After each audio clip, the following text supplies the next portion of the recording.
Last episode में हमने देखा था कि तैंग इस लड़के की ओर देखते हुए कहता है कि ये लड़का जीजुई सच में डेंजरस है। अब सैंग पूछता है कि क्या सच में यही लड़का जीजुई है, जिस पर तैंग इस लड़के की ओरिजिन बताते हुए कहता है कि इस लड़के की लाइफ बिल्कुल प्रिंसेस लुओ की लाइफ की तरह सिमिलर है, क्योंकि इसके भी पिताजी एक बीस्ट और इसकी माँ एक ह्यूमन थी। लेकिन लोगों का कहना है कि ये लड़का बिल्कुल अपने पिता पे गया है, क्योंकि ये भी अपने पिता की जैसे एक ईविल है जो किसी को मारने में जरा सा भी रहम नहीं दिखाता, और इसी वजह से लोगों ने इसका नाम जीजुई दिया। तब सैंग पूछता है कि क्या इसके साथ कुछ हुआ था जिसकी वजह से ये ऐसा बन गया। तब तैंग बताता है कि मुझे उतना नहीं पता, बस मैंने लोगों के मुंह से जो सुना था वो तुम्हें बता दिया। जिस पर अब सैंग कहता है कि मुझे पहले यही लग रहा था कि इस ग्रैंड एग्जामिनेशन में हमारे बस दो ही अपोनेंट है, पहला गो और दूसरा सेंगजुई, लेकिन अब हमें इस जीजुई को भी लिस्ट में डालना होगा। तब तैंग पूछता है कि क्या तुम इस बात से डर रहे हो, जिस पर सैंग फनी स्टाइल में कहता है कि जब तुम मेरे साथ हो तो फिर मुझे डरने की क्या जरूरत। जिस पर तैंग भी हंसते हुए कहता है कि हाँ वो बात तो है, और फिर तैंग सैंग से कहता है कि चलो अब देख ही लेते हैं कि आखिरकार वो लोग कितने पावरफुल हैं। और अब सीन चेंज होता है और हम देखते हैं कि सारे एल्डर्स इन चारों को बैटल टावर की ओर जाते हुए देख रहे होते हैं, जहाँ पर अब लेडी माई एल्डर ली की ओर देखते हुए कहती है कि मेरे ख्याल से आगे क्या होने वाला है ये एल्डर ली को पहले से ही पता है, क्योंकि वो जब से यहाँ पर आए तब से आराम से बस अपनी नींद में ही बिजी है। तब एम्परर चेन कहता है कि अब जो होने वाला है वो इस ग्रैंड एग्जामिनेशन का लास्ट स्टेज है, और मैं ये दावे के साथ कह सकता हूँ कि इस बार हमें कुछ अलग देखने को मिलेगा। तभी पीछे से एम्प्रेस के भेजे हुए ये दो एल्डर्स भी यहाँ पर आ जाते हैं और आते हुए कहते हैं कि चैंग सेंग ने रिटन एग्जाम में सेकंड प्लेस को अचीव किया है, लेकिन इसके बावजूद भी कितने अफसोस की बात है कि वो फाइनल राउंड में डिस्क्वालीफाइड होने वाला है। और अब सीन चेंज होता है और हमें कैपिटल का सीन दिखाया जाता है, जहाँ पर रिटन एग्जाम और बाकी के दो टेस्टों का रिजल्ट जारी किया जा रहा था, जिसे देखने के बाद सारे कैपिटल के लोग बस चैंग सेंग के बारे में ही बातें कर रहे थे, क्योंकि उन्हें यकीन नहीं हो रहा था कि जो लड़का अपने बेसिक ट्रेनिंग को भी कंप्लीट नहीं कर सकता वो रिटन एग्जाम में सेकंड प्लेस को भी अचीव कर लेगा। और अब सीन चेंज होता है और हम बैटल टावर के सीन को देखते हैं, जहाँ पर सारे डिसाइबल पहुंच चुके थे। और अब ये एल्डर यहाँ पर आते हुए कहते हैं कि सारे लोग ध्यान से सुनेंगे, इस बार के फाइनल राउंड के रूल में थोड़ी सी चेंजेस हुई है, और ये चेंजेस ये है कि जिन लोगों का मैच होगा बस वही लोग इस टावर के अंदर जा सकते हैं, और इसके अलावा कोई भी इस टावर के अंदर नहीं आ सकता है। जिसे सुनते ही डिसाइबल्स के साथ साथ एल्डर्स भी बहुत ही ज्यादा शॉक हो जाते हैं। और अब एम्परर चैन थोड़े गुस्से में कहते हैं कि आखिरकार ये रूल किसने बनाया, क्योंकि इतने सालों में ऐसा तो पहले कभी भी नहीं हुआ था। अब ये एल्डर कहते हैं कि एम्परर चैन ये एम्प्रेस का ऑर्डर है। अब एल्डर चैन बिना कुछ कहे बस चुप हो जाते हैं, और अब तैंग भी एम्परर चैन के इस सवाल को अपने स्टाइल में दोहराते हुए कहता है कि आखिरकार इस तरह के बवासीर रूल को किसने बनाया, क्योंकि अंदर क्या होगा और लोग कैसे फाइट करेंगे ये तो हम देख ही नहीं पाएंगे। अब सैंग कहता है कि चाहिए जिसने भी किया हो, लेकिन अब हम सबको ज्यादा केयरफुल रहना होगा, क्योंकि अब जो कुछ भी होगा इस टावर के अंदर ही होगा, और इस राउंड की सबसे बुरी बात ये है कि बाहर का कोई इस चीज को देख भी नहीं पाएगा। इसीलिए अगर तुम लोगों को अंदर कुछ गड़बड़ लगे तो फिर सब कुछ छोड़ के सीधे बाहर निकल जाना। और अब अनाउंसमेंट होती है कि फाइनल राउंड को शुरू किया जाए। तब ये एल्डर इस राउंड के पहले मैच की अनाउंसमेंट करने लगते हैं, जो कि ऑर्थोडॉक्स एकेडमी से चैंग सेंग और हेवनली एकेडमी से ली चैंग के बीच में था। और ये सुनने के बाद हेवनली एकेडमी के लड़के तो ऐसे पोज दे रहे थे जैसे ली चैंग के सामने तो सेंग एक बच्चा है। और अब प्रिंसेस लुओ पूछती है कि आखिरकार ये ली चैंग है कौन और इसकी कल्टीवेशन लेवल क्या है। तब तैंग बताता है कि ली चैंग हेवनली एकेडमी के टॉप 10 स्टूडेंट में से एक है, जिन्हें खुद हेवनली एकेडमी के डीन ने पर्सनली ट्रेन किया है। और अब ये लड़का जिसका नाम ली चैंग है ये भी सामने आ जाता है, जिसे देखकर तैंग सेंग से कहता है कि हाँ एक और बात, इसके पास एक लेजेंडरी वेपन भी है। जिस पर सेंग कहता है कि टेंशन मत लो, मैं सब कुछ संभाल लूंगा। तब तैंग सेंग से पूछता है कि तुम मुझे बस इतना बता दो कि तुम्हारे अंदर इतना कॉन्फिडेंस आ कहाँ से रहा है। जिस पर सेंग कहता है कि बस मुझ पे भरोसा रखो। और ये कहकर सेंग और ली चैंग बैटल एरिना की तरफ बढ़ने लगते हैं, जिसे देखकर गुओ का भाई गुओ से पूछता है कि क्या सच में सेंग उस लड़के को डिफीट कर पाएगा। तब गुओ कहता है कि रियल फाइटर कभी भी अपने पावर्स को रिवील नहीं करता, और सेंग तो इस मामले में सबसे आगे है। जिसके बाद हम देखते हैं कि ये दोनों बैटल एरिना के अंदर घुस जाते हैं, और फिर इस बैटल एरिना का गेट भी बंद हो जाता है। और अब हम सारे एल्डर्स को देखते हैं जो कि नजरें गड़ा के इन्हीं दोनों को देख रहे थे, खास करके हेवनली एकेडमी के डीन, जिनकी नजरें अपने ही डिसाइपल पर थी। और अब इधर हम बैटल फील्ड के अंदर का सीन देखते हैं, जहाँ पर बस ये दोनों आमने सामने खड़े थे। और अब ये लड़का ली चैंग सेंग से कहता है कि मैं भले ही तुम्हारे जितना पढ़ाकू नहीं हूँ, लेकिन आज तक मुझे कोई भी 1v1 फाइट में नहीं हरा पाया है। और फिर ली चैंग अपने वेपन की ओर इशारा करते हुए कहता है कि तुम्हें तो पता ही होगा कि ये क्या है। इस वेपन से ना जाने मैंने कितने लोगों को पनिश किया है, जो कि मेरे अगेंस्ट में जाने की कोशिश कर रहे थे, लेकिन आखिरकार उनमें से कोई भी मेरे सामने नहीं टिक पाया। इसीलिए मैं तुम्हें भी अपनी जान बचाने का एक मौका देता हूँ, मेरे सामने झुक के हार मान लो। तब सेंग इस वेपन के बारे में सोचते हुए फ्लैशबैक में चला जाता है, जहाँ पर हम देखते हैं कि सेंग ने इस वेपन के बारे में पहले से ही पढ़ लिया था कि इस लेजेंडरी वेपन का नाम डीमन अम्ब्रेला है, और चूंकि ये वेपन स्पेशली डीमंस के लिए बनाया गया था, इसीलिए ह्यूमंस इसे चाह के भी अच्छे से नहीं चला सकते। और अब यही सोचकर सेंग इस लड़के से कहता है कि तुम कुछ ज्यादा ही बोलते हो, जिसे सुनकर ये लड़का काफी ज्यादा गुस्से में कहता है कि तुम तो अब गए। तब सेंग इस लड़के से कहता है कि तुम लकी हो जो मेरे रियल पावर्स को फील करने वाले हो। और ये कहकर सेंग अपनी गोल्डन ऑरा को जनरेट करने लगता है और फिर बड़े ही स्टाइल में धरती पे अपने पैर को पटकते हुए कहता है कि चलो आ जाओ। और अब हम देखते हैं कि सेंग के बस पैर पटकने से ही उस प्लेस पर दरारें आने लगती है, जिसे देखकर ली चैंग बहुत ही ज्यादा शॉक हो गया था, क्योंकि उसने सपने में भी नहीं सोचा था कि सेंग इतना ज्यादा पावरफुल होगा। और अब सेंग बिना किसी देरी के सीधे ली चैंग के ऊपर अटैक करने के लिए बढ़ जाता है, जिसे देखकर इधर हेवनली एकेडमी के डीन चिल्लाने लगते हैं कि जल्दी से छाता ओपन करो। और अब डीमन अम्ब्रेला को ओपन करने के बावजूद भी सेंग का अटैक इतना ज्यादा पावरफुल था कि वो इस डीमन अम्ब्रेला को फाड़ते हुए सीधे ली चैंग के ऊपर अपने पंच को दे मारता है। और इस वजह से ली चैंग सीधे जाके दीवार में घुस जाता है और ये देखकर सेंग वापिस शांत हो जाता है, जिसके बाद ये लड़का दीवार से नीचे गिरते हुए कहता है कि मैं हार मानता हूँ, प्लीज मुझे छोड़ दो। और अब यहाँ के एल्डर्स दौड़ते हुए इस जगह पर आते हैं और फिर ये लोग भागकर ली चैंग के पास जाके उसके कंडीशन को देखने लगते हैं, जिस पर अब सेंग को भी बिल्कुल भी समझ में नहीं आता है कि उसकी पावर्स इतनी ज्यादा कैसे बढ़ गई है। और फिर सेंग उसी दिन के इंसिडेंट को याद करने लगता है कि जब मैं लगभग मरने वाला था तब शायद खुद ब्लैक ड्रैगन ने अपनी पावर्स को देख के मुझे बचाया था, लेकिन अब मेरी बॉडी में मुझे ऐसा क्यों फील हो रहा है कि ब्लैक ड्रैगन ने सिर्फ मुझे बचाया नहीं था बल्कि उससे भी ज्यादा कुछ मेरी बॉडी के साथ किया था, जिसकी वजह से मैं अपने अंदर भी उस ब्लैक ड्रैगन के किसी अंश को महसूस कर पा रहा हूँ, लेकिन समझ नहीं पा रहा कि आखिर ये है क्या। और अब सारे एल्डर्स भी सेंग की ऐसी पावर देख के कुछ बोल नहीं पा रहे थे, क्योंकि सेंग की तरफ से ये इनके लिए बहुत ही बड़ा सरप्राइज था। और अब लेडी मायो कहती है कि चैंग सेंग मान गई तुम्हें, तुम तो वाकई में बहुत ही बड़े वाले छुपे रुस्तम निकले। और अब इधर हम बैटल एरिना के बाहर का सीन देखते हैं, जहाँ पर सारे डिसाइबल बस अंदर क्या चल रहा है उसी के बारे में बात कर रहे थे। और अब जूनियन कहता है कि मास्टर ठीक तो होंगे ना। अब लुआ कहती है कि अगर मास्टर ने कहा है कि वो सब कुछ संभाल लेंगे तो फिर वो डेफिनेटली सब कुछ संभाल ही लेंगे, जिस पर तेंग भी कहता है कि पता नहीं वो उस डीमन अम्ब्रेला से कैसे बच रहा होगा। और अब तभी बैटल एरिना का गेट खुलता है, जिसमें से एल्डर बाहर आते हुए कहते हैं कि इस फर्स्ट मैच का विजेता चैंग सेंग है, जिसे सुनते ही इन डिसाइपल्स को अपनी कानों पे भरोसा हो ही नहीं रहा था। लेकिन ये सुनकर लुओ बहुत ही ज्यादा खुश हो जाती है और फिर वो सेंग को कांग्रेचुलेशन मास्टर कहते हुए हक कर लेती है, जिस पर अब तेंग भी सेंग से कहता है कि चलो अब मुझे ये समझ में आ चुका है कि अब मुझे तुम्हें प्रोटेक्ट नहीं करना पड़ेगा। जिसके बाद इधर गुओ के भाई आपस में बात कर रहे होते हैं कि ब्रदर गुओ ने बिल्कुल सही कहा था, इस सेंग ने अपने अंदर बहुत सारी हिडन पावर छिपा के रखी है और ऊपर से अपने आप को सबके सामने बस एक मामूली पर्सन दिखा रहा है। तब इसका दूसरा भाई कहता है कि टेंशन मत लो, ब्रदर गुओ के सामने उसकी कोई भी चालाकी काम नहीं आएगी, क्योंकि हमारे बड़े भाई गुओ के पास भी बहुत से हिडन पावर मौजूद है। और अब एल्डर सेकंड मैच की अनाउंसमेंट करते हैं, जो कि जूनियन और किसी और डिसाइबल के बीच में था। और अब अपनी बारी आते ही जूनियन सेंग को ग्रीट करता है, तब सेंग भी उसे गुड लक कहता है, जिसके बाद जूनियन बैटल ग्राउंड की ओर जाने लगता है। तब तेंग पीछे से कहता है कि याद रखना जो मैंने तुमसे कहा था, जिस पर जूनियन भी बहुत ही ज्यादा जोश में आते हुए कहता है कि टेंशन मत लो, मुझे तुम्हारी सारी बातें याद है, पहले आगे से कंटिन्यूअसली 2 अटैक करना है और फिर पीछे से एक। और अब ये कहने के बाद जूनियन को बिल्कुल भी रियलाइज नहीं होता है कि उसका ये सीक्रेट मूव अब सबने जान लिया है, इसीलिए वो अपना सिर खुजाते हुए तेंग से पूछता है कि क्या मैंने कुछ गलत कह दिया। तब तेंग बहुत ही फनी एक्सप्रेशन देते हुए अपने मन में सोच रहा था,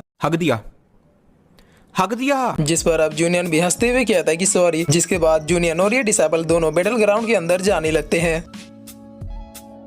और फिर इसी के साथ ये एपिसोड यहीं पे खत्म होता है।